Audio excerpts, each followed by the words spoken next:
Hello all, வாழ்க வளமுடன். கனவு மெய்ப்பட சேனலுக்கு உங்களை வெல்கம் பண்ணுறேன். இந்த ஷார்ட்ஸ் வந்து எதை பற்றி பார்த்தீங்கன்னா, ஃபோட்டோ மட்டுமே வச்சுட்டு வரமகாலட்சுமி அன்னைக்கு பூஜை பண்ணணும்னு நினைக்கிறவங்களுக்கு, பழக்கம் இல்லாதவங்க வந்து செய்யறதுக்கு யோசிப்பாங்க, இல்லை வீட்டில் பெரியவங்க இருந்தால் அவங்களும் ஒத்துக்க மாட்டாங்க இல்லையா. ஆனால் பூஜை பண்ணணும் ஆசையாக இருக்குது அப்படின்னு நினைக்கிறவங்க நீங்கள் வந்து வெறும் ஃபோட்டோவை வச்சுட்டே வந்து நீங்கள் வரமகாலட்சுமி அன்னைக்கு பூஜை பண்ணலாம். அதுக்கு தேவையான பொருட்கள் என்னென்ன அப்படிங்கிறத இந்த ஷார்ட்ஸில் காமிக்கிறேன். அதுக்கப்புறம் பார்த்தீங்கன்னா அது செய்யக்கூடிய முறைகள் என்ன அப்படிங்கிறத நான் விரிவாக உங்களுக்கு வந்துட்டு லாங் வீடியோவில் காமிக்கிறேன். அதையுமே பாருங்கள். பார்த்து உங்கள் பூஜையை சிறப்பாக செஞ்சு மகாலட்சுமியோட அருள் நீங்கள் எல்லாருக்கும் கிடைக்கணும்னு சொல்லிட்டு நான் வேண்டிக்கிறேன்.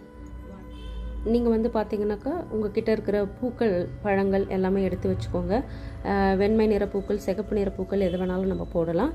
அதே மாதிரி மகாலட்சுமியோட ஃபோட்டோ எடுத்து வச்சுக்கோங்க. பிள்ளையாரை வந்து பிடிச்சி வச்சுக்கணும், மஞ்சள் பிள்ளையார் பிடிச்சி வச்சுக்கணும். அதுக்கப்புறம் பார்த்தீங்கன்னா மகாலட்சுமிக்கு வந்து ஒரு தாம்பூலம் வைக்கணும், 2 வெத்தலை, 2 பாக்கு, உங்ககிட்ட இருக்கிற பழங்கள், அதுக்கப்புறம் ஒரு கொஞ்சம் வளையல் எடுத்து வச்சுக்கோங்க. காசு இருந்தால் வச்சுக்கோங்க, எவ்வளோ இருக்கோ அவ்வளோ வச்சுக்கோங்க. ஒரு நெய்வேத்தியம், சக்கரை பொங்கலோ இல்லை உங்களால் என்ன முடியுதோ பாயசமாக செஞ்சு வச்சுக்கோங்க. அதுக்கப்புறம் அக்ஷதை கொஞ்சம் எடுத்து வச்சுக்கோங்க. இருக்கிற பழத்து கூட ஒரு எலுமிச்சம்பழமும் எடுத்து வச்சுக்கோங்க. குங்குமம் எடுத்து வச்சுக்கோங்க. கற்பூர ஆரத்தி காமிக்க எடுத்து வச்சுக்கோங்க. இவ்வளோதான் தேவையானது. இந்த வீடியோ உங்களுக்கு யூஸ்ஃபுல்லாக இருக்கும்னு நினைக்கிறேன். லாங் வீடியோ நான் போஸ்ட் பண்ணுறேன். கனவு மெய்ப்பட சேனலை சப்ஸ்கிரைப் பண்ணி வச்சுக்கோங்க. தேங்க்ஸ் ஃபார் வாட்சிங். லைக் பண்ணுங்கள். தேங்க்யூ.